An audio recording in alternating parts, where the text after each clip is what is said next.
Hello viewer, আজকে আমি 1 মিনিটেই হাতের অ্যান্ড্রয়েড ফোন দিয়ে ইউটিউব ভিডিওর থাম্বনেল সেট করে কীভাবে সেই অপশনটি দেখাবো। আমরা প্রথমত আমাদের ফোনে ইউটিউব ওয়াইটি স্টুডিওটি ডাউনলোড করে রাখবো। ডাউনলোড করার পরে আমরা সেই ওয়াইটি স্টুডিওতে চলে আসব।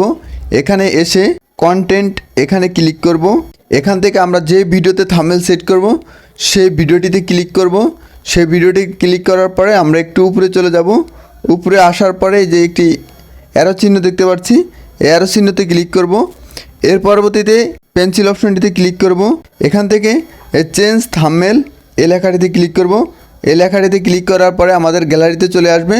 গ্যালারিতে আসার পর আমরা ক্রিয়েট করা থাম্বনেলটিতে ক্লিক করব। থাম্বনেলটিতে ক্লিক করার পরেই আমাদের এখানে থাম্বনেলটি এমন চলে আসবে।